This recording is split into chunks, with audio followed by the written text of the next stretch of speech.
Tamil Nadu is a state that has always obsessed over and idolized its political leaders.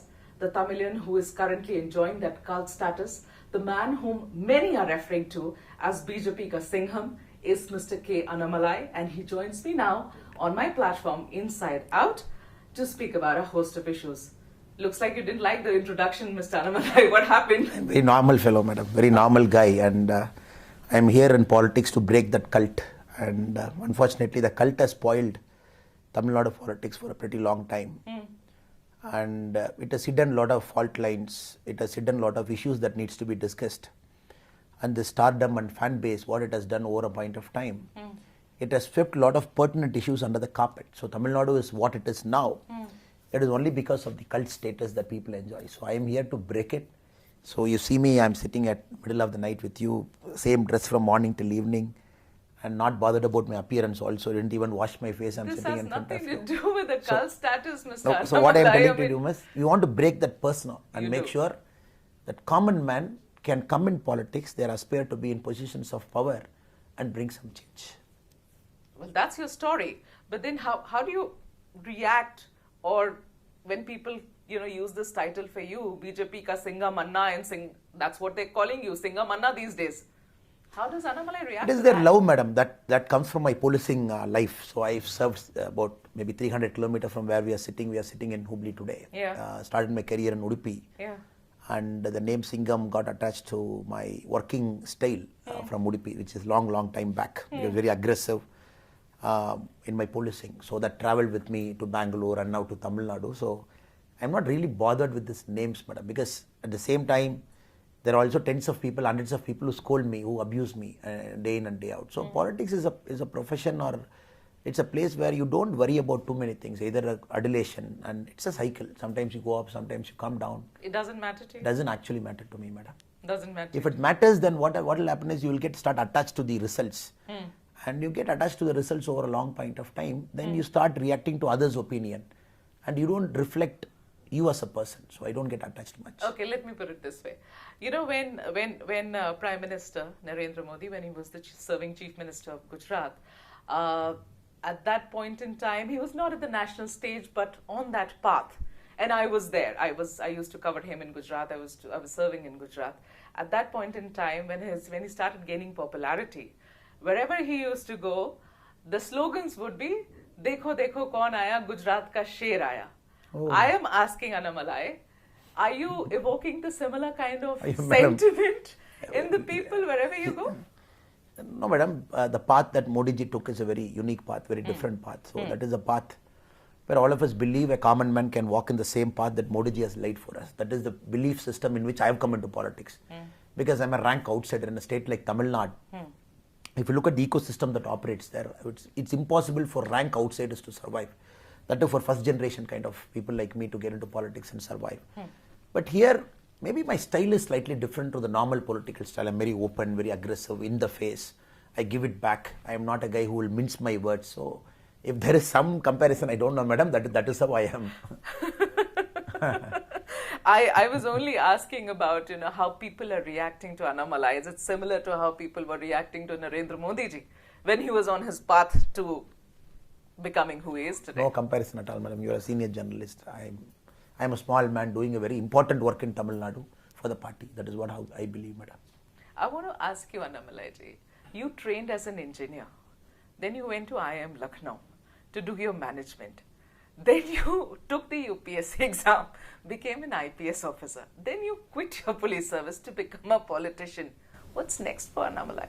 Very important question, because normally what happens, madam, if you ask me at the age of maybe 10 or 12 what I wanted to be, I was only reflecting my village mindset. I was born in a village, 40 houses, never traveled beyond it.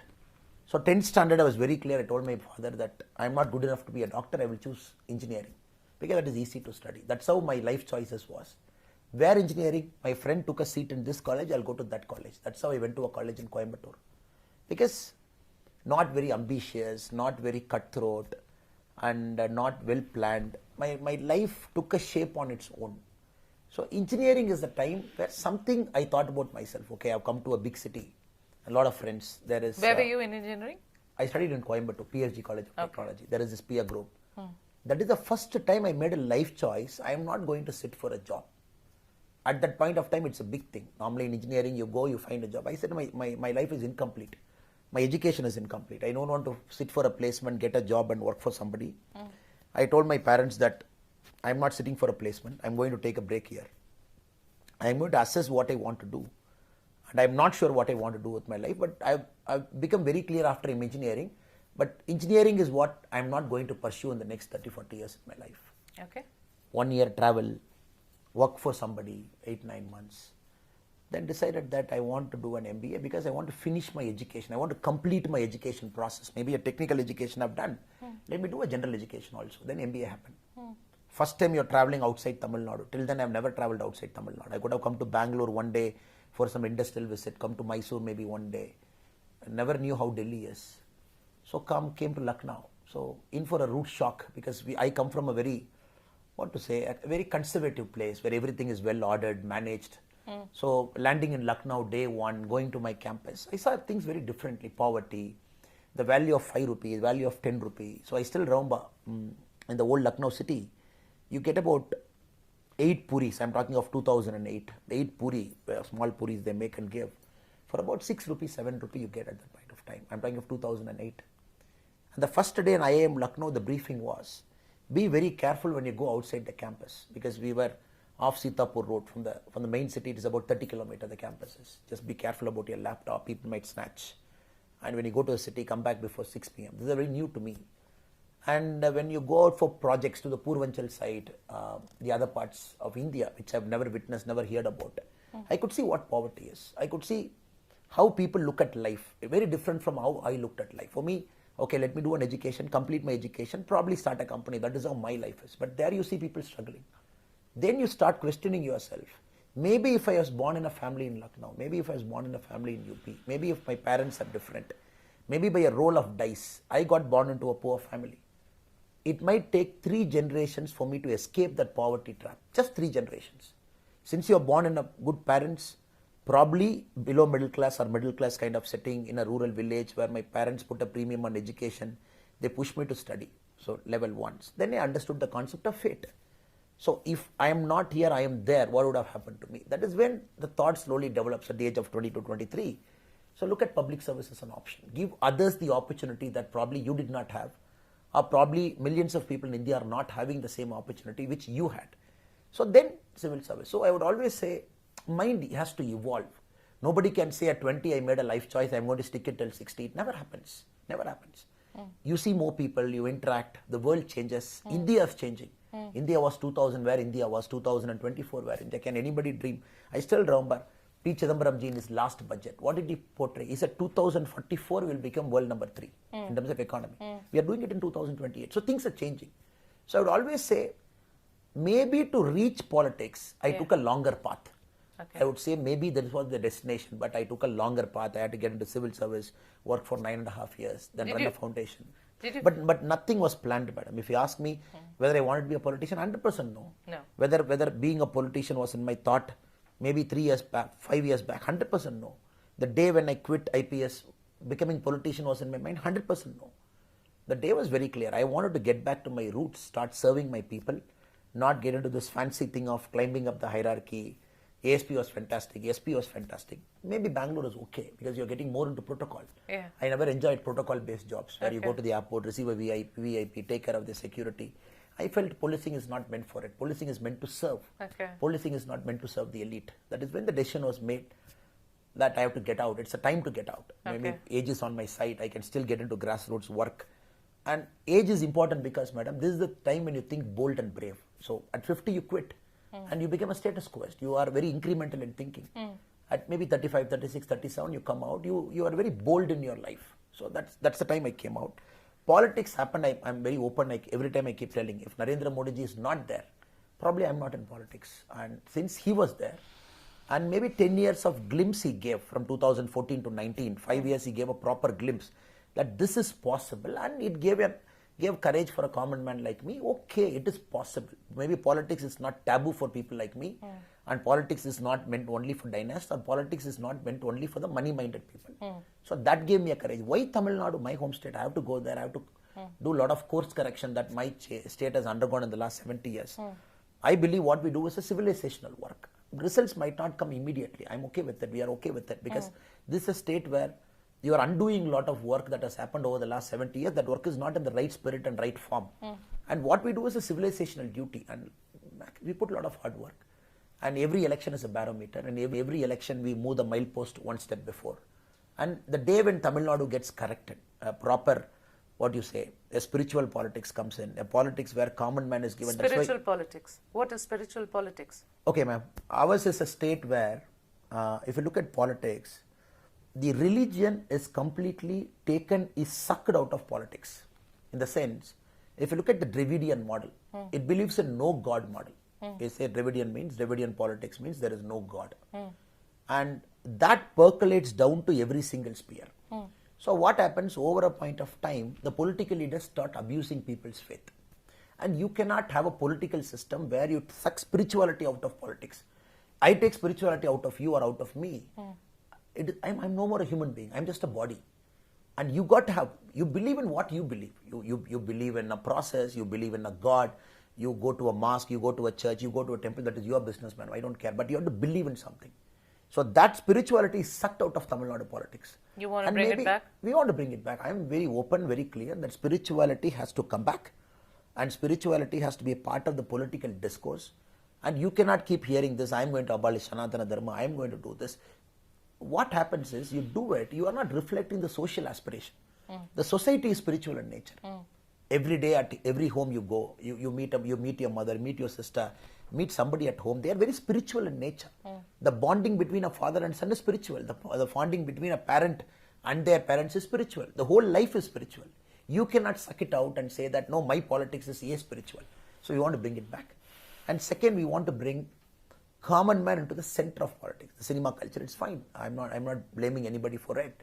But you cannot have a system where you say, I'm larger than life, I'm a god, I'm a demigod, and I enjoy a godlike status. That's what's been happening in Tamil Nadu all of this while. That is what I'm saying, madam. So what happens is, when you become that, for the common man, politics becomes untouchable. You cannot touch a politician and see. You cannot have the typical political conversation where I go to a chief minister or an MLA or an MP, and you just see people like a god. You vote every 5 years, you change government. Right. And that is not progress. And people prostrating, falling at somebody's feet, treating them like God, and celebrating their birthdays as if the world is going to end tomorrow morning. And this I am very clear as a person, as a karyakarta in this party. Of course, there are a lot of people around me, a lot of leaders around me. But we want to bring common man back into the center table of discussion. Annamalai wants politicians to become accessible? Very accessible, rooted, grounded, questionable. If we make a mistake, people should question us like a common man. Nobody is above anything. In Tamil Nadu, you cannot just question politicians just like that. People break cameras, they will come assault you at home. You change votes, people kill you. Not of the West Bengal scale, but it happens. Because they believe, how can you question my leader who is enjoying a godlike status? Okay. And that has to change. Okay. Well, I was asking you questions about I am Lucknow. You brought me to the politics of Tamil Nadu. Did you finished your management, or you did not finish your management in Lucknow? Did you? I finished my management, got my degree. I have a lot of young friends who have ensured that I ask you this question. How much did Annamalai score in what was his CAT score? CAT was 99 point... I took 2 exams, madam. I took CAT and ZAT. For XLRA, there are 2 things. Okay. So CAT was 99.32. Okay. For XLRA was 99.98.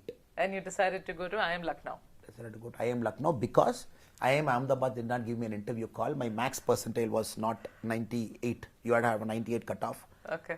And IIM Lucknow, Kozhikode, other places. But I was very clear I have to go to a place where I never studied. The culture should be new. The food should be new. People should be new. Where I should be out of my comfort zone. I didn't want to study in a South Indian place where I know how it is. So I wanted to go to out of my comfort zone kind of place. Okay. So Lucknow was a natural selection. And like from whatever you have told me till now, it seems that while you were there in Lucknow, you sort of decided that you wanted to take UPSC. Yes. Two important things that shaped my decision then, madam. One was the Mumbai attack November 26, 2008, my first year of MBA. Okay. And that was very bad. It was very insulting for me as a person. And that was a push, maybe a small catalyst which was pushing me towards civil service system, change, being in position of power, bringing some change. That is one. Also, my internship happened. Normally in IIMs, you do an internship. I was one of the very few people, the first people, the earlier people in IIM to do an internship with a political party. Acha, where did you intern? I interned with Mr. Vijaykanth. Okay. So Mr. Vijaykanth was running a political party called DMDK in Tamil Nadu. Huh. So I interned with him for about 3 months. Okay. So my first brush of politics happened then. I experimented. Internship is purely a professional relationship with the firm. So I did it. And after that, I knew politics is not for me. And I cannot even aspire to get into politics. Okay. And again, what I am talking about cult and what I am talking about first generation, what I am talking about movie power, charisma. And I knew that it is not for me. Then civil service was also parallelly happening. Okay. So 2009 the internship happened. 2009 I wrote my prelims. 2010 I wrote my mains, the same 1 year thing. And I got into civil service, worked for about 9.5 years. Again, I'm telling you, if Modi ji was not there in politics, probably I would have continued in civil service. You would have. Or probably I would be running my NGO full time. Either of this could have happened.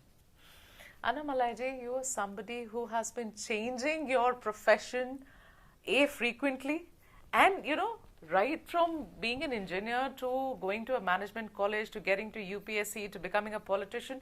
A man who does that is bound to have a very, very strong anchor in the background. Who is Annamalai's strong anchor? My life upbringing, madam. My parents, and we are born in a small village. Always the mentality is nothing to lose. And anytime I think that anything will fail, I always say I go back to farming. And my parents will accept me for Is that still your plan B, go back to farming? No. Politics is a service. There's nothing called failure here. It is only setbacks you might face. Politics is a service. This is not a job. You come here and there is measurable goal and 5-year performance, nothing. It's a service. And the way politics is designed, it's a service. Now, maybe people might say it's a profession, it's a full-time, but I don't see politics like that. I see politics as a pure service. I don't take anything from the party. I don't draw a salary. I spend my own money to sit where I am in. I came to Hubli with my own money. And tomorrow morning, I may travel somewhere with my own money. How do you sustain, Annamalai? That is what the next question is. That's an important question. I'm coming. I run a small business. I do farming. Okay. I have something to manage myself. Okay. And again, I'm coming back to the same point. That is why it becomes tough for a common man to survive in politics. Precisely. It becomes all the more tough. And now my responsibility is also slightly larger responsibility. My responsibility is to take care of the state now. So I have an office to run, I have PAs, I have people around me, and I have to do all this. Now it is also becoming full time because I have to give time to it. Yes. So my days in farming are about 3 days a month. Office, Are you still on your farms? Do you still go to your farms? I still go to my farm, yeah. 3 days a week? I do animal husbandry, so naturally I have to take care, I have to have a look at it, I have to check the accounts. Okay. Even if my mother is seeing it full time, my wife is seeing it or my sister is seeing it, but still I have to see what is happening at least. Okay. So I have to give time. And I also run an NGO which I started the day after I quit. And that has got 8,800 volunteers. I have to give time for that. They're full-time people, their offices. I have to monitor their work. Then I have to do my BJP work also because this is my main responsibility now. So you balance everything, madam. Annamalai, let's come to your politics. The polling has just gotten over in your constituency. Usually leaders will know which way the wind has blown. They have already, the polling has happened. What is your information to understanding of what's happening there? Do you really expect to win there? It's not about expecting to win. We will win. It's not about expecting or hoping. I am not getting into that kind of vocabulary. We have put hard work. We have worked. And June 4th is going to be a very important day in Tamil Nadu politics because Tamil Nadu is going to move away from the post-Dravidian politics. Till then it is Dravidian politics. It is going to enter into post-Dravidian politics. So first time a third party like BJP in Tamil Nadu is going to prove, is going to tell maybe the rest of India that look, BJP has arrived and BJP is there to stay and Tamil people are ready to accept a third party away from the Dravidian party. That milestone is very important because after 70 years, this is going to happen on June 4th. And for that, I am very open with the numbers, and people ask me numbers. I would say the vote share would be somewhere touching around 20%, which would be 5 times of what people say this is BJP's vote share. It will be 5-6 times more than where we are. Okay. And then we will be opening our account also. Maybe very first time we can very proudly say BJP on its own, without any Dravidian party support, be it the south, be it the west, or be it in Chennai. The party would be opening our account with a handful of seats. It will be opening our account. We will be sending MPs to the Handful parliament. of seats means? You wait and see, madam. Handful of seats in Tamil Nadu, generally what happens is, it is generally a sweep kind of election. Tamil Nadu generally gives a sweep. Yes. Here and here it gives a sweep. Yes. But I keep telling it is going to be double digit this time. Double digit. Yes. NDA and BJP combinedly. Ma'am, you are, why I'm so confident? Why I'm so confident? You have no fears and doubts of a first time Annamalai. You don't even bring that to your personality. why There's should I bring nothing. You just full confidence going on, double digit, opening accounts. This is what we are going to do. Vote share. A sitting MP in Perambalur who won on a DMK symbol is contesting in BJP symbol this time. Okay. So he's not having that doubt.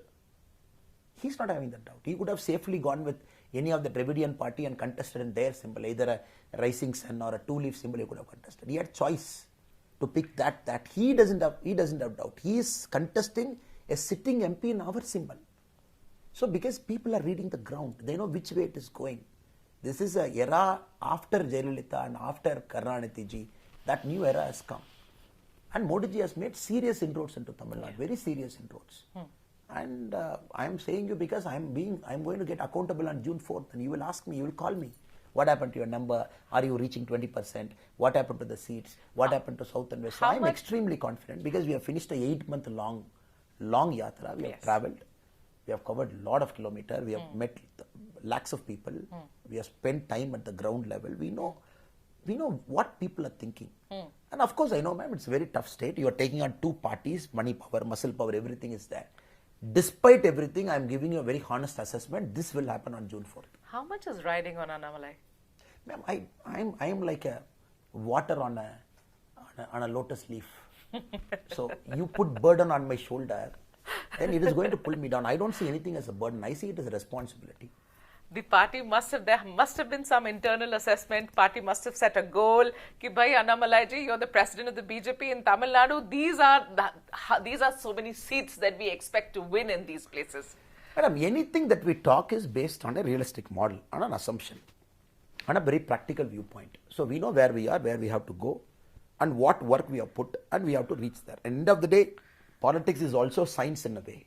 It is not that things will happen arbitrarily. Things will happen with a plan. Absolutely. So BJP is a party that is known for its organizational strength in a scientific way. And we don't do politics just like that, madam. We do organizations based on science. And I'm extremely confident that it will be a great result for us on June 4th. Annamalai ji, you are a young and up-and-coming leader. I want to ask you a question about another, still young and always to be launched leader, Mr. Rahul Gandhi, who's today just announced in the morning that he is going to fight his elections from Raebareli. He's quitting the seat Amethi. He's not going to be fighting from there. Your party, of course, has had a field day today saying Rahul bhagya, Amethi chhod ke bhagya. As a fellow politician, even though from a rival party, how do you assess all of that is happening there?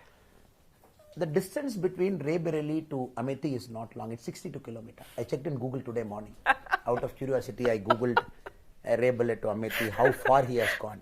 How far he has gone? I said it is 62 kilometers. But in terms of Indian political history, it is more like 62,000 kilometers. The reason I'll tell you why, madam. Any politician, people see certain attributes. Yes, of course, Atal Bihari Vajpayee ji has lost an election. Some of the tallest leaders of our country, they have lost election. It is not that people had a near perfect record. Every election they won. And politics by nature, sometimes there is a wave you lose an election. It's okay, madam. What people see in a leader is the important attribute, how do you overcome setbacks? Because tomorrow people are aspiring to be a prime minister's chair. And this chair comes with a lot of setbacks.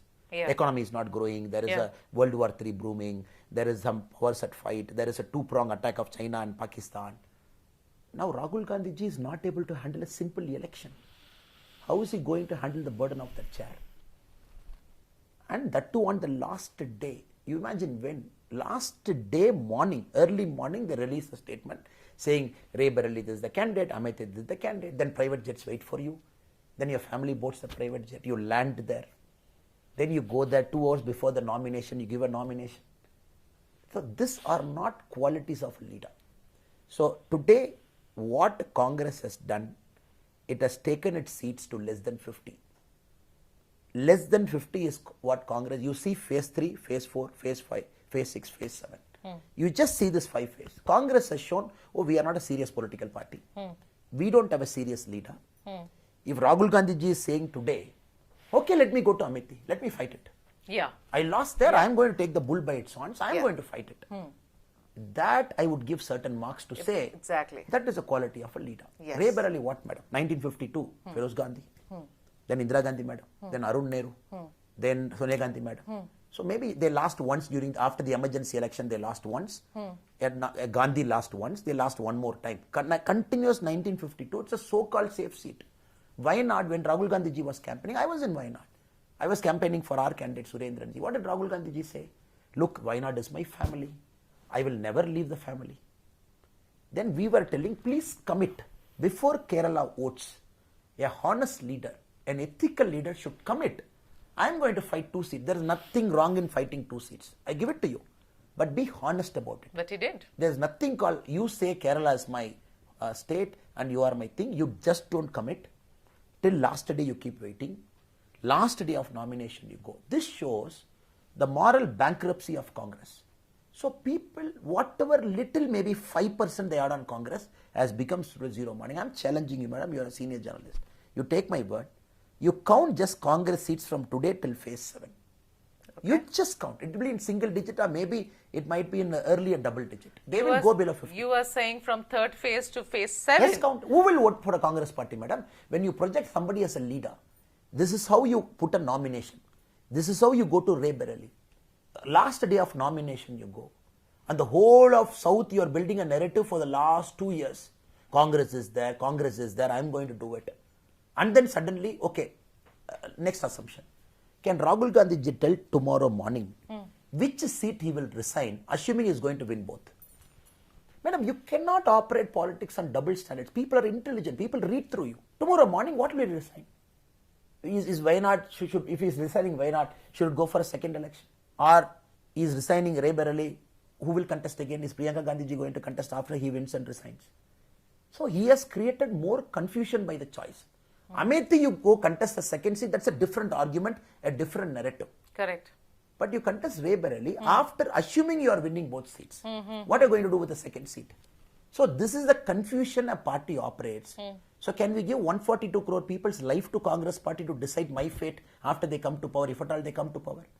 So people don't want that. People want consistency. People want straightforward talk. Annamalai, very recently we had a former minister in Pakistan, Fawad Hussain, who was eulogizing, admiring Rahul Gandhi. Your party, of course, as usual, you know, obviously said that is Rahul Gandhi now going to fight elections from Pakistan? But this sort of a support coming in for a politician here in India, how do you see it? Nothing wrong. Generally, nothing wrong in the Congress thinking.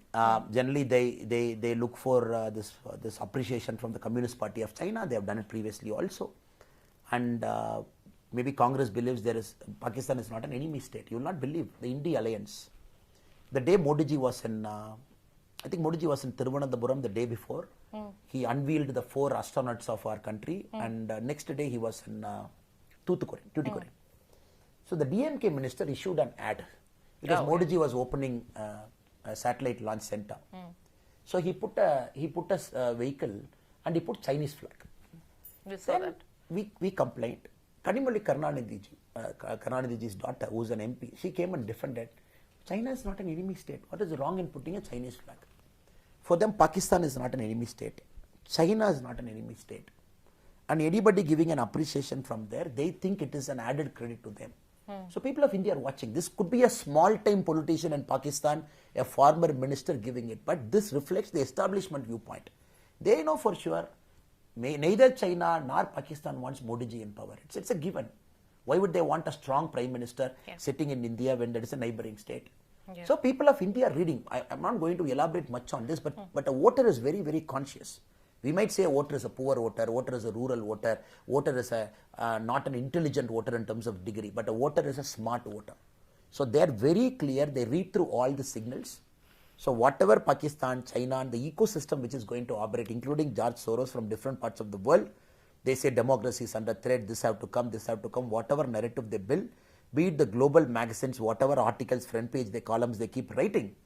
But the Indian voter is smart because he believes, who is going to put my national interest first? I am going to vote for them. Annamalaji, you put out a statement recently. I was looking at Instagram.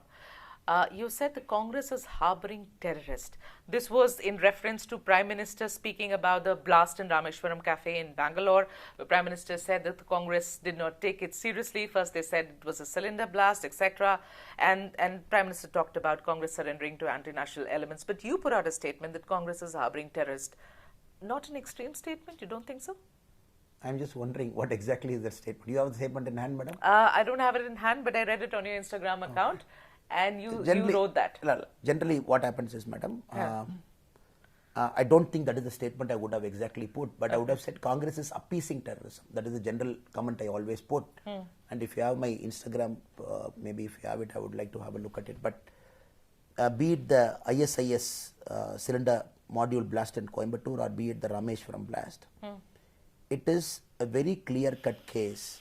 The Congress ecosystem and the India Alliance ecosystem, it appeases, it keeps appeasing terrorism. They don't come out and say, no, this terrorist case is wrong, I'm going to give it to NIA. If you see 48 hours, they delete it.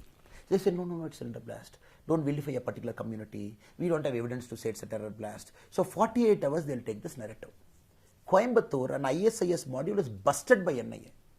4 charge sheets done, 13 people arrested. Till now, the DMK and the Congress ecosystem of Tamil Nadu, it calls as a cylinder blast. Till now. So, appeasement of the highest order is what they do. I am not speaking about anybody, ma'am. Terrorists don't have a religion. They might come from a misguided view of religion, they might come and do it. But it is important you call it out. Till you don't call it out, how will you put your security system in place?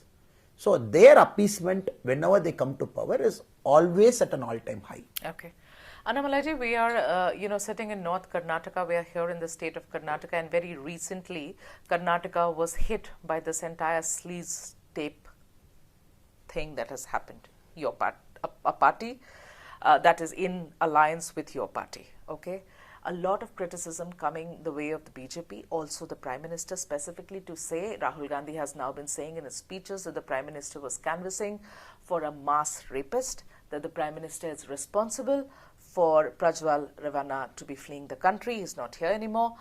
All of this that has come your way, your party's way, especially in this context, you as a cop who served there in Bangalore and now you as a politician who's part of the BJP. What's your response? One thing we have to understand, 2019, Congress was in alliance with JDS. The same Congress was in alliance with JDS. It is not right now. Yeah. It is a JDS. Now the Congress makes an allegation, this is happening for the last 5 years. I am just giving you a statement what Congress says. Now Congress is in power in Karnataka for 11 months. Congress is saying, oh, it is happening for a long time. Okay, it is happening for a long time. Who stopped you from registering a suo motu case? Why should you wait? Congress says, only we know this has happened previously also. 3 months people in Hassan are talking. Then why you did not register a case? Okay. I am not saying let us leave politics out. Let us treat a case as a case, offense as an offense. Somebody has made a grave mistake like this. They have to face the full wrath of law. No questions about it. I am only talking about Congress politicizing. Then Congress says, no, he went to Germany because your government allowed him to board a flight. Okay, fine. So from Hassan to Bangalore, he travelled in Karnataka road. What was your Karnataka state police checkpost doing? When you know this is happening, who stopped you from not registering a case on day of poll? Who stopped the Congress government from registering a case a day before poll? When you know even 2 days before we got a complaint this is happening. So what I'm calling out is, I'm only calling out Congress double standard. Okay. So let us leave the double standard out and see this case as a case. Okay. SIT is done. And there is an officer who's put. Yeah. And 2 victims have come and given complaint. Yeah. Now it is for Congress to show that SIT, our police is investigating. We will do it the right way. Nothing lies on the BJP? There's nothing on, madam. You have to understand. If BJP and JDS are same, we could have merged both the parties. We are different parties. Okay. We are an alliance. Doesn't mean that these parties are exactly similar in terms of everything. Okay. And here you cannot vouch for anybody, a karyakarta of a neighbor, a karyakarta of our alliance partner. This is a place where we are not giving certificates to all the leaders in terms of this guy is good, this guy is bad. Principles are aligning. As a party you are aligning. And this is not a place where you certify every character in a party. That is why JDS has suspended the said person. Why did JDS suspend? Because they felt for a fair trial to happen, I am going to take the first step by suspending. So expecting Rahul Gandhi or Congress to say, Modi ji or BJP has to certify every single person in our country, it is not possible. Take care, Annamalai. That answer's well taken. Quickly now, moving on, and I'm going to wrap this up now. Just the other day, we had Asaduddin Owaisi make a statement about the Prime Minister, and he said, Prime Minister is the world's biggest actor. He went on to say other things, but he emphasized on this. Prime Minister is the world's biggest actor. Now, when people not only make statements of this nature, they also hurl abuses at the Prime Minister, and you are one of those people who's so vocal about the fact that Prime Minister is your ultimate icon. You say, मैं कुछ बर्दाश्त नहीं करूँगा. PM के बारे में कुछ बोला, so उसके बाद Annamalai will unleash. I'll give it back. If they abuse me, I don't give it back. If they abuse Prime Minister, I'll give it back. The reason is very simple. What happens, madam, in our country, anybody and everybody thinks they can abuse a Prime Minister and get away because the Prime Minister is in a forgiving mood, or Prime Minister is a statesman, he is not bothered. And for our PM Narendra Modi ji, we know the abuses are the urea for him. He keeps growing because we are seeing him for the last 20 years. But what happens? What happens for a politician in Tamil Nadu? Let us imagine I'll take a person like Udayanidhi Stalin. So he comes, he says, I am going to call Prime Minister as a 29 paisa Prime Minister. He made a statement. I asked him why. Because Prime Minister, for every 100 rupee I am giving, he is giving me only 29 rupee. I am going to call it 29 rupee. Or 100 paisa, he is giving 29 paisa. I said, first of all, the argument is wrong. I can prove for every 100 we are giving, he is going to give us 101 or 102 rupee back. Your calculation is faulty. You want to set a political narrative, you want to call 29 paisa. Then I went one step further. This is a very civilized way of conversation. Okay, it is wrong. Please don't call him 29 paisa. We are giving you more than 100 paisa. Let us. But these people don't keep quiet. Then I went one step further. I said, from tomorrow morning, if you are going to call him a 29 paisa Prime Minister, I am going to call you a drug Udayanidhi Stalin. Because under your government, the drug usage have gone up. Then they quietened up. Because sometimes you have to do it because people think they can get away with just like that speaking and going. What happens? A common man loses faith in the system. A common man loses faith in the system.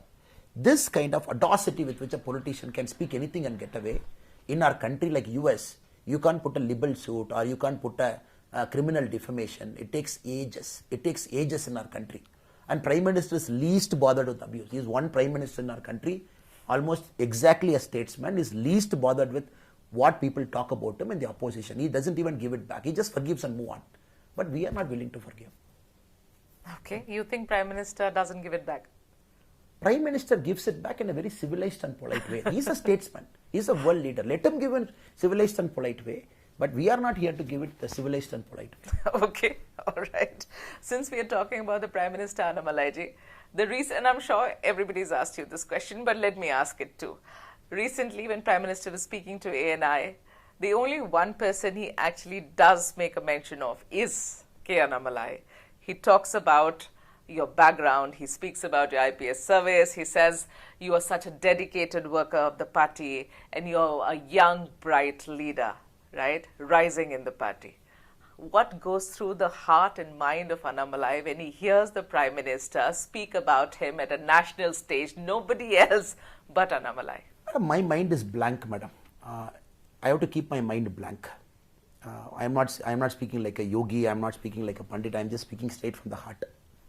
The reason I have to keep my mind blank, because it's a long journey and it's a long fighting journey and nothing in our state comes easy. And you will inevitably fall down, again you get up and then you walk. That's how politics generally is. And Prime Minister is extremely kind because he believes the kind of path he knows. When he praises me, it is not that he praises an individual. Prime Minister praises my Karyakarta because I am the face of the Karyakarta now. There are lakhs of people who are not sitting in front of you in the camera and who are working more harder than me, who are going to jail after DMK has come to power. 161 of my Karyakartas are arrested. Yeah. And in protest, 2-3 of our Karyakartas have died in different contexts. Now I have to understand, and these people probably they are not, the world doesn't even know they exist. Okay. And whenever Prime Minister praises an individual like me, I always believe it is them. I am just a collective face of them. Okay. Somebody is in a village, somebody is a first timer, somebody is more working more than me. I have cases, I can give you thousands of cases. That's One a of my very Karyakarta. modest answer. No, ma'am, it's a very straightforward answer. One of my Karyakarta doesn't have 2 legs. He's an E-road. He runs a petty shop. Every day he earns 300 rupee. 150 rupee he puts in a dabba. 150 rupee he takes home. With that 150 rupee is the contribution to the party. He is my booth Adhyaksha, who is an E-road. And the world doesn't know him. I know him. So he is more important to the party than Annamalai. Annamalai has got a fancy degree. Annamalai has got all this. Annamalai speaks English, Tamil, and Annamalai can survive. But his commitment to the party is 100 times more than me. So every time Prime Minister pats me, next moment I transfer it to my Karyakarta. Every time Prime Minister has got nice things to say about me, I know that is meant for them. I am just a face. If I bask in that glory saying, oh, Prime Minister has spoken great about me, which means I am doing injustice to my role. When the AIA-DMK broke off this alliance with the BJP, an alliance which went on for years, started during DJ Jayalalitha's time, and quoted you as a reason, the statement that you made as the reason, do you somewhere feel personally responsible for the split? Why should I feel responsible, madam? I believe when somebody wants to leave an alliance, they want to leave it for 2 reasons. One, they know you are growing, your party is growing. And classic case of Maharashtra, classic case of Bihar.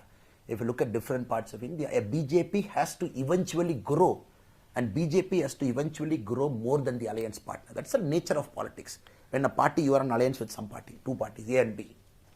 You are working very, very hard over 5 years, 10 years, 15 years. The alliance party has taken it for granted. Eventually, you will grow bigger than the alliance party. It's the rule of nature. An alliance party will naturally feel insecure at a point of time. It has happened in Maharashtra. Maharashtra, why Shiv Sena ji went? Because they felt insecure. They felt BJP is growing. BJP is not growing at the cost of Shiv Sena. BJP is growing on its own because it is working double the hard than the alliance party. Bihar, why did Nitish Kumar ji went out and again rejoined back? First instance, what happened? Did we make a mistake? Did we make a mistake? No. Across India, our leaders know. They have seen politics from Northeast to Kashmir to Maharashtra to Bihar to Tamil Nadu. So they know in Tamil Nadu when a party leaves the alliance, they know exactly what is happening in the ground. So you are saying that your statement on C.N. Annadurai had nothing to do with the split? I still stick to that statement. I am not taking back the statement. I am never telling my statement, I am not that kind of politician, madam. I stick to what I say. Have you seen any place I have retracted what I spoke?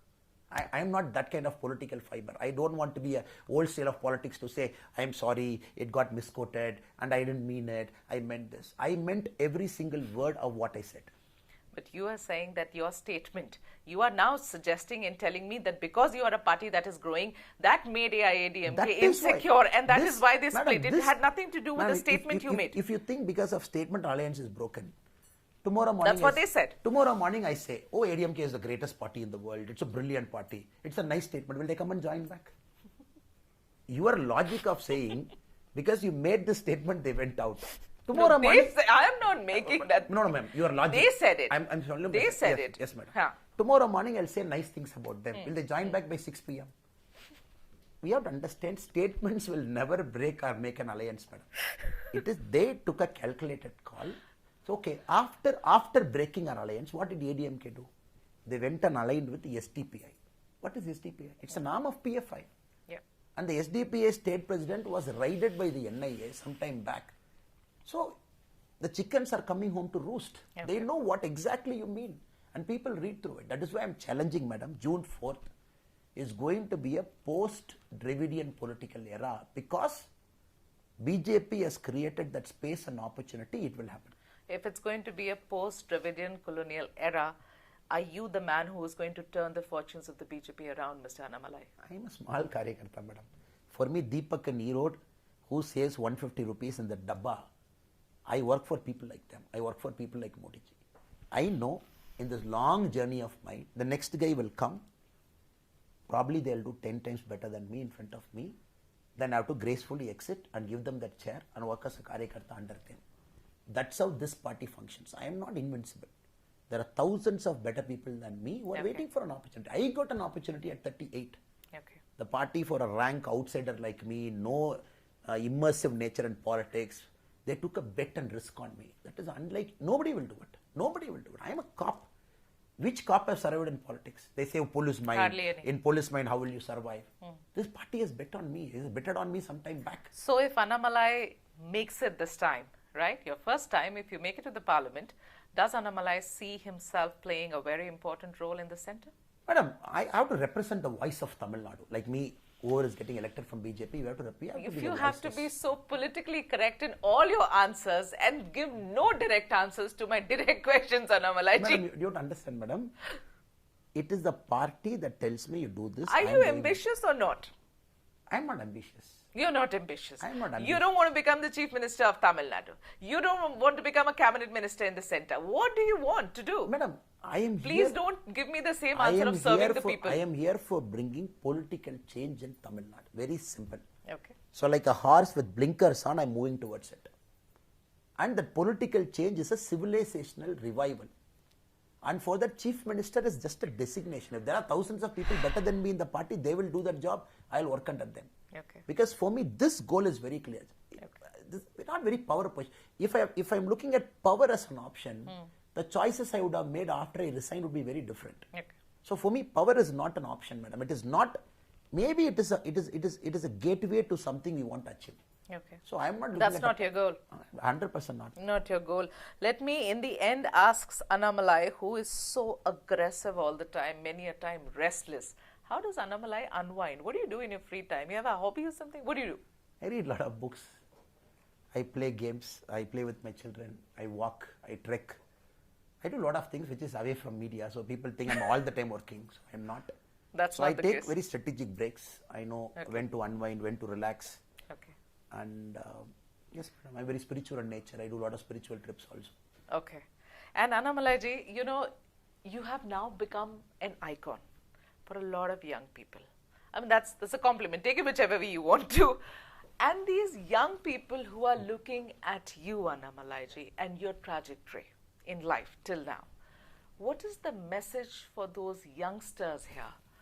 Would you tell them to try and make it to a sarkari job the way you did, like an IPS officer? Or to try and perhaps form a sarkar like the way you are expected to do now, maybe in a few weeks' time?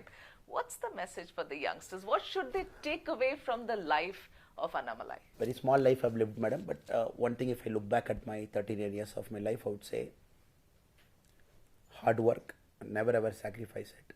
Integrity, most important. Be yourself. Ups and downs are inevitable, but just don't sacrifice your principles. Your principles brings you here. It might take you somewhere, and more importantly, don't change with the positions that will come to you. Positions sometimes make you to change your nature as a person. I keep telling in many interviews also, when I took a break here, I was living with 8,000 rupees salary. I was getting salary from somebody and I have to do a small job for them. 22nd, 23rd day, the money will get over. I will skip one dinner. 27th day, I will skip lunch and a dinner. Later, when I look back at that life, that 1 year which my father told me very clearly, without a job, don't come home. Because I took a very forcible thing with my father to say, I'm taking a break. My father was very clear, stupid to take a break. I said, I'm taking a break because I have to do something in life. I don't want to do this. My father was a typical loving father. He said, I'm going in the wrong direction, wrong life. He said, don't do it. So that 1 year is very important to me because, madam, that is the time forcibly I learned so much about life myself. True friends, who stays with you. When there is nothing with you, how you still behave. Are you going to sacrifice something because you are short of money somewhere? So that important year, 2007 in my life, is very, very important for me. So that, whatever people might say, oh, he did this, he did that. But that 1 year is the most beautiful journey of my life because that is where I discovered who I am as a person. Under pressure, this is me. Without money, this is me. With money, this is me.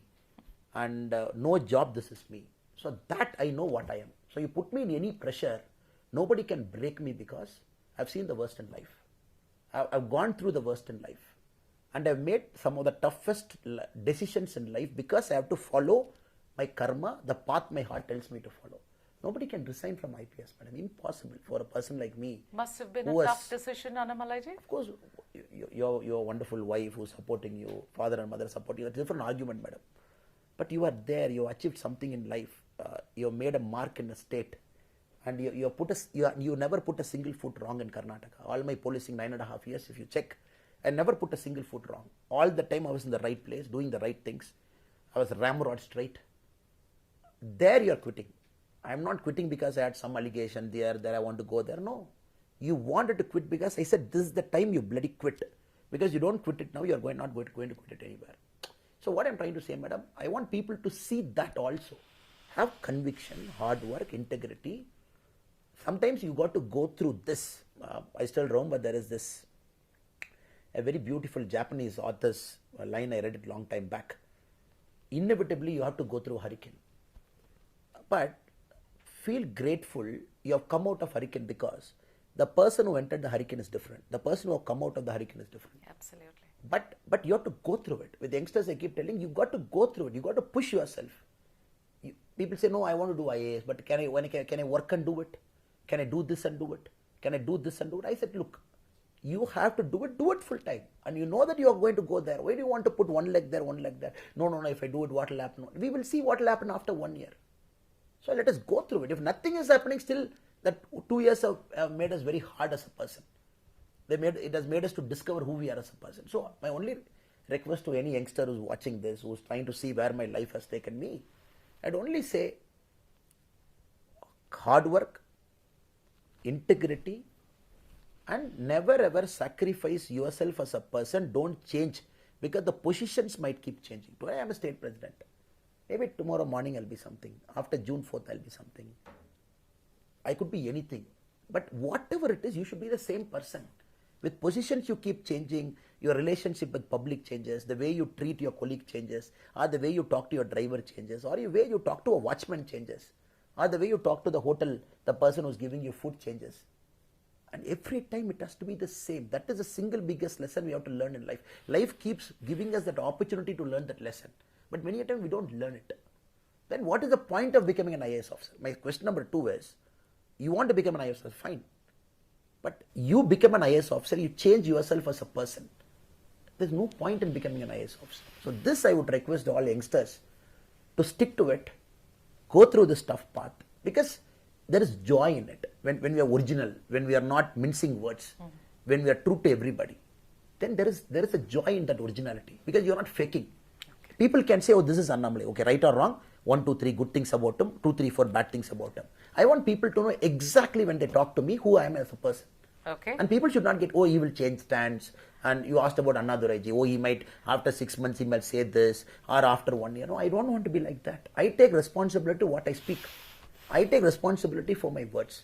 And before I speak, I take time to calibrate the repercussions of my words. I speak that. Okay. Then I have to stick to it. There's no point changing. So in one line, the message of Mr. Annamalai to the youngsters is be true to yourself. Absolutely, madam. Pleasure talking to you, Mr. Annamalai. My pleasure. Thank you for your time. Thank you. Thank you. Thank you.